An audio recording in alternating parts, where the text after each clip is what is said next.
Hi, it's Todd again. Welcome back. And today we're going to show you how to make an assignment that you're going to put online more interactive. For science teachers, sometimes you need to put information on a graph or a picture or make a drawing or something that shows that you understand the concept. There are other subjects and disciplines that may need that as well, but it's certainly something that we need with science.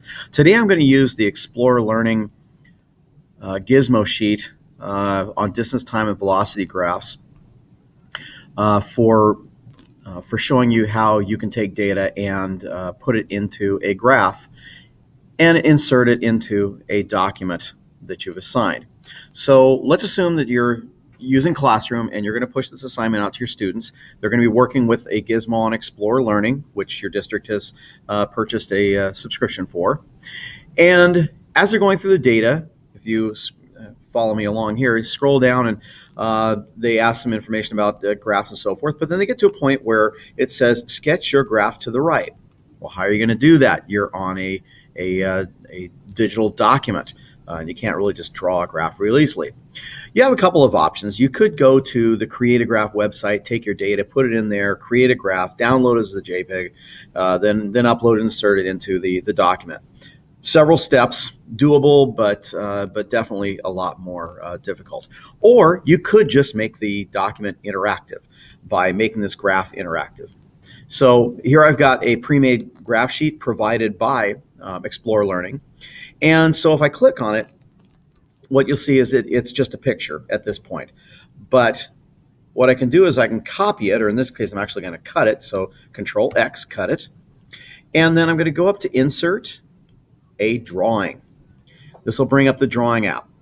It'll take a second to get there. Once it's there, then what I'll do is paste it in, or go ahead and Control V, paste the graph in there. And you have what you have now, and I usually try to put over the side to make it as small as possible. So what you've got right now is an active drawing grid.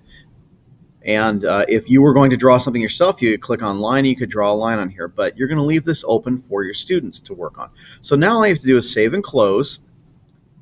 And then you might have to do a little bit of adjustment to like a wrap text, and then bring it over to where it was before. And then everything should pretty much line up there. It says sketch your graph and everything looks really hunky-dory. Okay, so once you kick this out to your students, push it out and they're doing the graphs, all they have to do is double click on this and it brings up the drawing app for them automatically.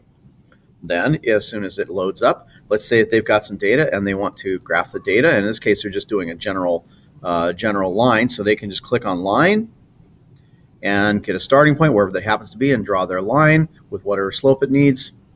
From that point, if they want to, they can change the color, change the width so it's more visible, whatever. And then when they hit save and close, bada bing, bada boom, there you've got your graph and it's in place and they're ready to go on. So on any of these, you can take that. You could create a grid ahead of time if you wanted to. If you wanted just a generic grid with no labels on it, you could create a grid in drawing. The beauty of this, though, and why I do it this way is if you insert the graph into from within the document, if you go to insert drawing, what will happen then is once it's inserted, all you do is double click on the image and it opens up the drawing for them to be able to plot.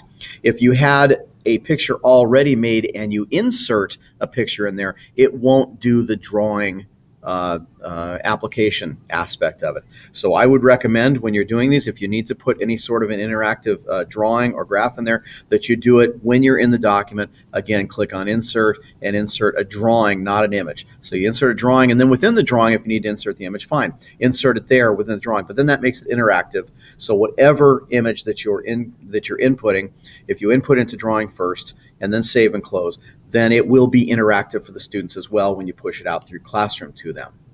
I hope that makes it easy for you, and enjoy. Have a great one.